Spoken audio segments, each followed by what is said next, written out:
जय हिंद बच्चों, कैसे हैं आप सब। आशा करती हूँ आप सभी अच्छे होंगे। तो आज हम कक्षा 7 के विज्ञान को पढ़ेंगे। तो पाठ 2 तक हम पढ़ चुके थे, आज हम पाठ 3 को पढ़ेंगे। जल अनमोल संसाधन, वाटर वैल्यूएबल रिसोर्सेस। तो आप मुझे पहले ये बताइए, तो हम किन चीज़ों के बगैर जिंदा नहीं रह सकते, जीवित नहीं रह सकते। हाँ, पहला चीज क्या है? हवा। हवा के बिना हम एक पल भी जीवित नहीं रह सकते। दूसरा क्या है? जल। और जल के बिना हम हो सकता है कि 2 दिन 3 दिन जीवित रह सके, 4 दिन रह सके, ज्यादा से ज्यादा हम 10 दिन जीवित रह सकते हैं। उससे ज्यादा हम जल के बिना जीवित नहीं रह सकते। इसलिए जल क्या है, हमारे लिए बहुत आवश्यक है। और तीसरा चीज क्या है? भोजन है। तो ये 3 जो मूलभूत चीजें हैं, ये हमारे जीवन के लिए बहुत आवश्यक है। तो उसमें से क्या है? एक अनमोल संसाधन है जल, क्योंकि जल हमारे शरीर के अलग पाचन क्रिया में और शरीर के संचालन में एक महत्वपूर्ण भूमिका अदा करता है। क्योंकि हमारे शरीर का लगभग 70% भाग क्या है? जल है। तो इस जल के जो मात्रा है, इसको बैलेंस बनाने के लिए जल का हमारे शरीर में होना बहुत आवश्यक है। तो लेकिन जल क्या है? तो आप कहेंगे कि हमारे देश में तो जल की कमी नहीं है। तो हो सकता है कि कुछ लोगों के पास जल की कमी नहीं है, लेकिन देश के अधिकांश लोग जल की समस्या से जूझ रहे हैं। तो एक बात सोचिए तो कि हमारे पृथ्वी पर लगभग 3/4 भाग जल है ना? कि 3/4 भाग में महासागर हैं, सागर हैं। तो इतने ज्यादा जल होने के बावजूद हमारे विश्व में जल की समस्या बनी हुई होती है। तो इसका क्या कारण है? जल तो बहुत है, 3/4 भाग जल है पृथ्वी पर। इस कारण से पृथ्वी आसमान से, अंतरिक्ष से नीला दिखाई देता है जल के कारण। लेकिन फिर भी क्या है, ये जो महासागरों का जल है, ये लवण जल है, नमकीन है। कभी यदि मौका मिले तो मुंह में लेके देखिए कि जल कैसा है, एकदम नमकीन है, जिसको पिया नहीं जा सकता, किसी काम में उपयोग में भी न लाया नहीं जा सकता। तो इस कारण से इतने ज्यादा महासागरों में जल होने के कारण भी पीने योग्य जो जल है, मीठा जल है, वो बहुत कम है, जिसके कारण पूरा विश्व जल की समस्या से जूझता है। और हमारा जो देश भारत है, यहाँ तो जल की और भी ज्यादा समस्या है। जैसे हम टीवी में, समाचार पत्रों में या फिर अपने आसपास देखते हैं कि पानी के लिए बहुत ज्यादा लोगों को दिक्कतों का सामना करना पड़ता है। कुछ क्षेत्र तो ऐसे हैं हमारे देश में जहाँ बहुत कई किलोमीटर जाना पड़ता है एक घड़ा पानी लाने के लिए। तो ऐसी स्थिति भी है। और शहरों में भी आप देखे होंगे, जहाँ नल है वहाँ कतारों में पानी लगा हुआ है, लेकिन पानी नहीं आ रहा है। और ये स्थिति कब ज्यादा हो जाती है? जब गर्मी के समय में। तो बहुत समय आपने पेपर में भी देखा होगा इस तरह से कि जल से जुड़ा हुआ कोई खबर दे रहा है। तो जल को लेकर कभी कभी क्या है, बर्तनों को लेकर ये बड़े बड़े कंटेनर को लेकर क्या करते हैं, जल के लिए प्रदर्शन भी करते हैं लोग। क्योंकि पानी की इतनी कमी हो जाती, गर्मियों में विशेषकर बहुत कमी हो जाती है। तो ये कमी का क्या कारण है? कमी का कारण हम ही हैं, क्योंकि हम इतने जिम्मेदार नहीं हैं कि जो बारिश का पानी आता है उसको संभाल कर रख सकें। क्योंकि बारिश में जो पानी आता है, यदि उसको हम रेन वाटर हार्वेस्टिंग करें, मतलब घर की छतों में स्लोप बनाकर पाइप के द्वारा उसको जमीन के नीचे टैंक बनाकर रख ले, पानी को बचाने के लिए पेड़ लगाएं, घास लगाएं, पेड़ों को रहने दें, तो इससे क्या होगा, पानी की कमी नहीं होती। तो करोड़ों वर्ष पहले जितना पानी था उतना ही पानी है, लेकिन क्या है, हम उसको संभाल कर नहीं रख पा रहे, जिसके कारण पानी का संकट से लोगों को जूझना पड़ता है। तो इसलिए इससे जो पानी से जुड़ा कि पानी ही जीवन है, जल ही जीवन है, इसको सुरक्षित रखें। तो ऐसा पोस्टर आप बहुत जगह देखे होंगे, सरकारी दफ्तरों में या फिर स्कूलों में या फिर किसी प्रखंड कार्यालय में, ऐसे बड़े बड़े पोस्टर देखे होंगे कि पानी जल ही जीवन है। तो जल ही जीवन है, बिना पानी के आप कितने देर प्यासे रह सकते हैं? बिना पानी का हमारा शरीर ही नहीं चल सकता। तो इसलिए पानी बहुत आवश्यक है। तो आप एक सूची बना सकते हैं, इस तरह का तालिका बना सकते हैं कि पानी को किन किन चीजों में उपयोग किया जाता है। मनुष्य के लिए पानी का क्या उपयोग है, पौधों के लिए क्या उपयोग है और अन्य आवश्यकता क्या है। तो मनुष्य के पाचन तंत्र के को चलाने के लिए पानी बहुत आवश्यक है। पौधों को भी प्रकाश संश्लेषण के लिए पानी आवश्यक है। बिना पानी के पौधे क्या है, जीवित रह सकते, नहीं रह सकते। और भी हमारे घर में दैनिक जीवन के नहाने के लिए, खाना बनाने के लिए, पीने के लिए, साफ सफाई के लिए, कपड़े धोने के लिए क्या है, पानी चाहिए। तो पानी कितना आवश्यक है। तो पानी बहुत ही जरूरी है। और जल के जो ये महत्व है इसको ध्यान में रखते हुए संयुक्त राष्ट्र संघ ने वर्ष 2003 में अंतर्राष्ट्रीय स्वच्छ जल वर्ष के रूप में मनाया था। 2003 में अंतर्राष्ट्रीय स्वच्छ जल के वर्ष के रूप में उस साल को मनाया गया था। जल संरक्षण की महत्ता को समझाने के लिए हर वर्ष क्या किया जाता है, 22 मार्च को विश्व जल दिवस के रूप में मनाया जाता है, जिससे लोगों को जल के प्रति जागरूक किया जा सके। जल की कमी पूरे विश्व में एक चिंता का कारण है, क्योंकि जल की कमी सिर्फ हमारे देश में ही नहीं, पूरे विश्व में जल की मतलब पीने योग्य जल और उपयोग योग्य जल की कमी बहुत ज्यादा है। ऐसा अनुमान है कि अब से कुछ ही वर्षों में विश्व के 1/3 से अधिक जनसंख्या को जल की कमी हो जाएगी। मतलब जितने लोग हैं उसके लगभग 3/4 भागों को क्या है, यदि 30 लोग हैं तो क्या है, लगभग 20 लोगों को पानी का कमी हो जाएगा। तो इस तरह का कमी का अंदाजा वैज्ञानिक लगा रहे हैं। तो जल की कमी पर चर्चा करने से पहले हमें यह जानना होगा कि हमारी पृथ्वी पर जो उपयोग के लायक जल है वो कितना उपलब्ध है। तो जल कितना हमारे पृथ्वी में उपलब्ध है उसके बारे में हम थोड़ा चर्चा करते हैं। तो पृथ्वी ना अंतरिक्ष से, जब अंतरिक्ष में सैटेलाइट लगा होता है, ये बात आप जानते ही हैं। तो सैटेलाइट से जब फोटो पृथ्वी का लिया जाता है तो क्या होता है, पृथ्वी कैसा दिखाई देता है, नीला दिखाई देता है। और क्यों नीला दिखाई देता है, क्योंकि इसका जो 3/4 भाग है वो महासागर है, जल है। और जल कैसा दिखाई देता है, नीला दिखाई देता है। तो अंतरिक्ष से पृथ्वी नीला दिखाई देता है। और जल की उपलब्धता में 97% जो जल है वो समुद्र का खारा जल है। तो 97% खारा जल है, तो कितना बचा, 3% ही बचा बाकी। तो 3% में भी जो 2% जल है वो क्या है, हिम बर्फ है। तो हिमालय जैसे या फिर उत्तरी ध्रुव, दक्षिणी ध्रुव जो है पृथ्वी का, वो बर्फ से ढका रहता है। तो 2% जो पानी है वो बर्फ के रूप में है। और बाकी बचा 1%। और यही जो 1% जल है वही पूरे विश्व को पीने के लिए उपयोग करना पड़ता है या बाकी चीजों के लिए। तो सोचिए, इतने जल होने के कारण भी 97% जल हमारे पीने योग्य नहीं है, हमारे उपयोग योग्य नहीं है। बस 1% जल ही हम उपयोग कर सकते हैं। और सिर्फ हम भारतवासी ही नहीं, पूरे विश्व के लोग मिलकर 1% जल उपयोग कर सकते हैं।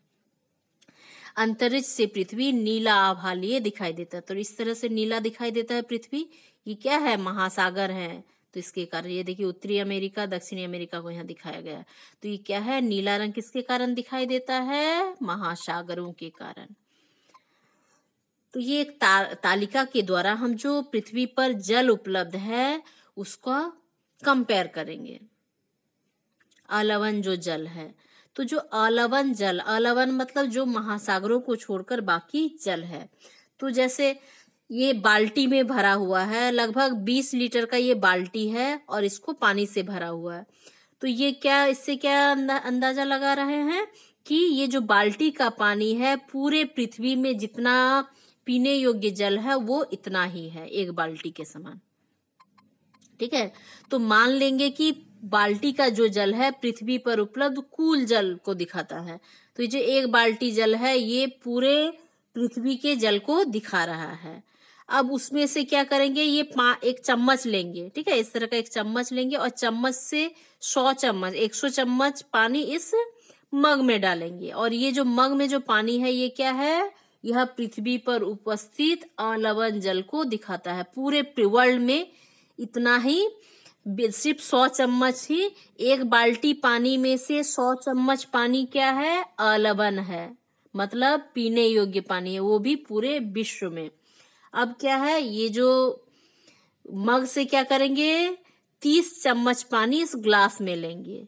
अब ये जो ग्लास का पानी है ये क्या दिखा रहा है? ये दिखा रहा है कि जो भूमिगत जल है वो जल कितना है? ये 1 ग्लास के समान है।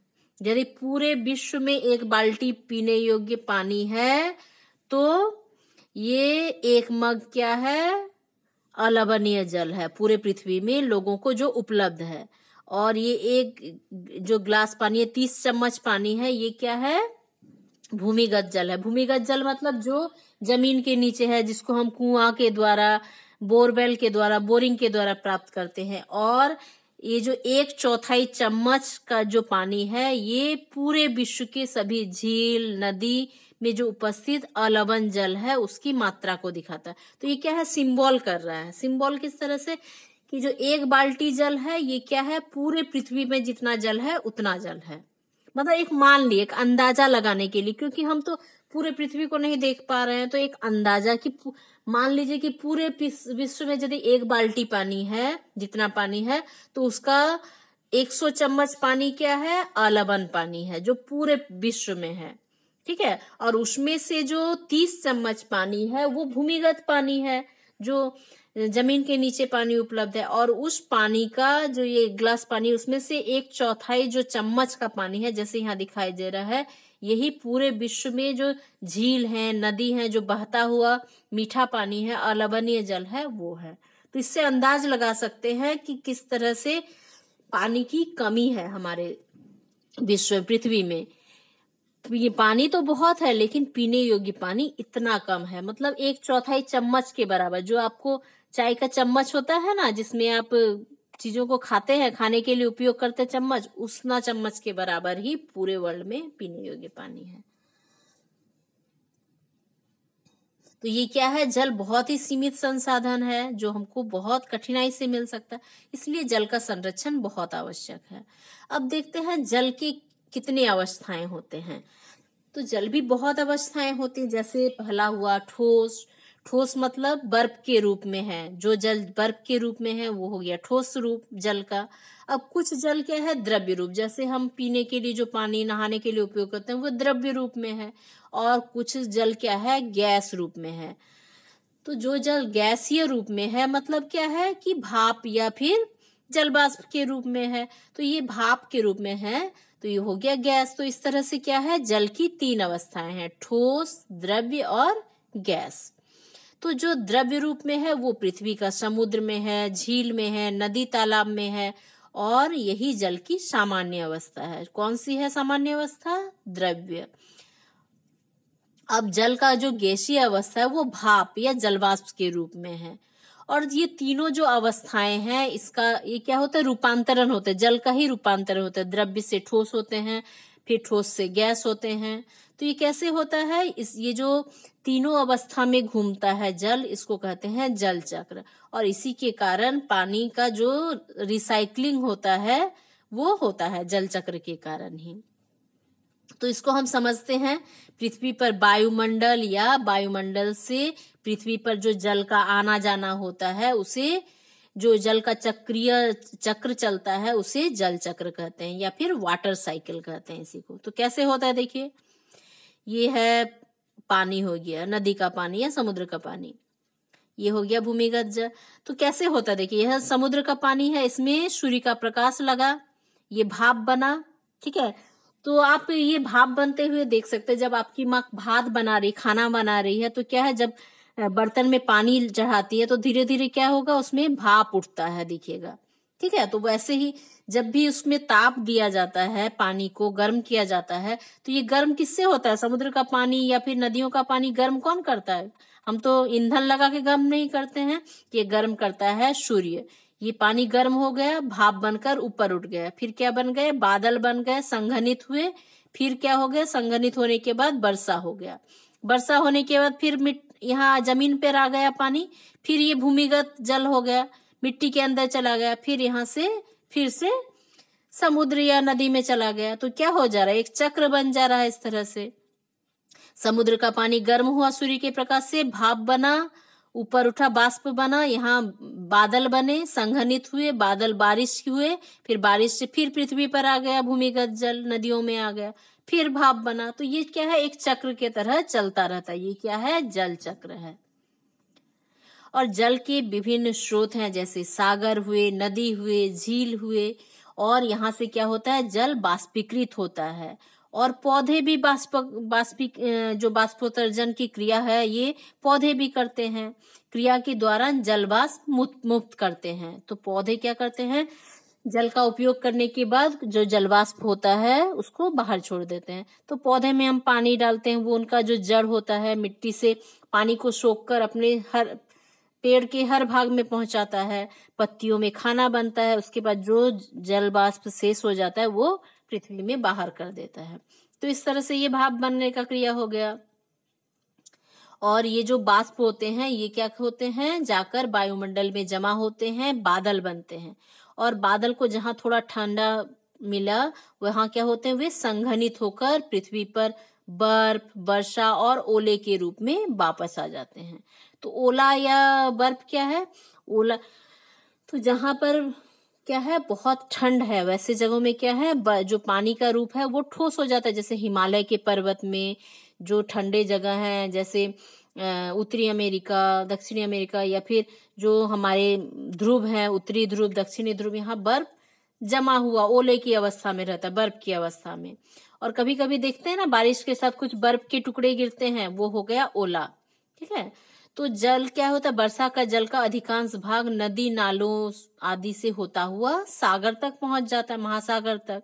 और वर्षा जल का कुछ भाग मिट्टी में रिसकर क्या हो जाता है, भूमिगत जल के रूप में नीचे चला जाता है। और जो हम चापाकल से प्राप्त करते हैं, नलकूप के द्वारा, पाइप के द्वारा जमीन में खोदा जाता है और वहां से पानी निकलता है, तो वो क्या है, भूमिगत जल है। और जो कुआं का जल है वो भी भूमिगत जल है। तो पौधे भी मिट्टी से क्या करते हैं, जल का अवशोषण करते हैं, वो क्या करते हैं, भूमिगत जल को सोख लेते हैं। तो इस प्रकार क्या है कि जल के कारण ही पृथ्वी पर जल की कुछ मात्रा स्थिर बनी रहती है। इसी जल चक्र के कारण क्या है, पृथ्वी पर जल उपलब्ध रहते हैं हमेशा। जल के कुछ स्रोत हैं। तो स्रोत क्या है, सोर्सेस ऑफ वाटर क्या है, पृथ्वी में जो प्रकृति में जल चक्र है वो क्या है, मुख्य स्रोत हैं जल के। तो ये क्या है, सागर है, नदी है, झील है, तालाब है। भूमि के नीचे भी जल का एक बड़ा विशाल भंडार है। और ध्रुवीय प्रदेश जैसे पर्वत के शीर्ष में, जैसे हिमालय के पर्वत क्या है, बर्फ से हमेशा ढका रहता है, बर्फ का घर कहा जाता है हिमालय को। तो वहां भी बर्फ जमे रहते हैं, इस रूप में भी जल रहता है। और प्रकृति में जल के मुख्य स्रोत हैं, पहला है वर्षा का जल। तो पृथ्वी पर जल का क्या है, मुख्य स्रोत वर्षा के द्वारा जो जल प्राप्त होता है। तो हमारे देश में कृषि क्या है, वर्षा के जल पर ही निर्भर है, मॉनसून पर निर्भर है। और वायुमंडलीय प्रदूषण के कारण क्या है, जो औद्योगिक क्षेत्र हैं, जहाँ पे फैक्ट्रियां बहुत ज्यादा है, जहाँ ईंधन का बहुत ज्यादा प्रयोग किया जाता है, जीवाश्म ईंधन का, वैसे जगहों में जल में धूलकण मिल जाते हैं, सल्फर गैस मिल जाते हैं, नाइट्रोजन के ऑक्साइड मिल जाते हैं पानी में। तब वर्षा के साथ क्या हो जाते हैं, और ये वर्षा के जल के साथ मिलकर एसिड बनाते हैं, अम्ल बनाते हैं। और जब बारिश होता है, ये तो हवा में घूमते रहते हैं, बारिश के जल के साथ वे पृथ्वी पर आ जाते हैं। तो इस तरह की वर्षा को क्या कहते हैं, एसिड रेन या अम्लीय वर्षा कहते हैं। और जो आगरा का ताजमहल है उसके बारे में आपने जाना ही होगा, आप जानते ही होंगे। तो जो आगरे का ताजमहल है वो पीला पड़ता जा रहा है, और किसके कारण पता है, ये अम्लीय वर्षा के कारण। और अम्लीय वर्षा का कारण क्या है, सल्फर और नाइट्रोजन की जो ऑक्साइड हैं, जो जल के साथ, बारिश के जल के साथ मिलकर जमीन की ओर आ जाते हैं, भूमि पर आ जाते हैं।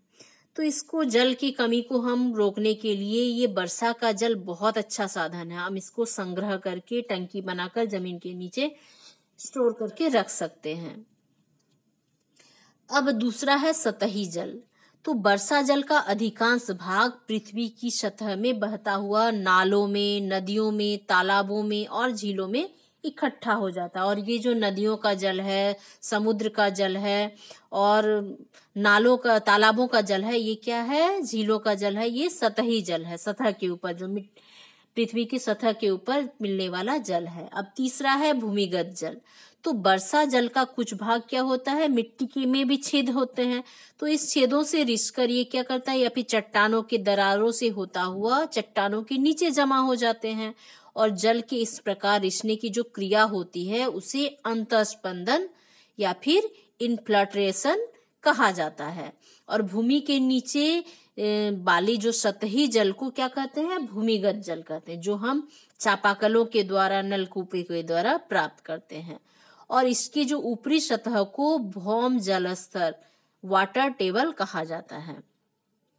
वाटर टेबल किसे कहा जाता है, भूमिगत जल के ऊपरी स्तर को, और इसकी ऊंचाई अलग अलग स्थानों पर अलग अलग होती है, और चापाकल, नलकूप के द्वारा इसी स्तर से पानी को निकाला जाता है। तो ये हो गया भूमिगत जल और भौम जल स्तर।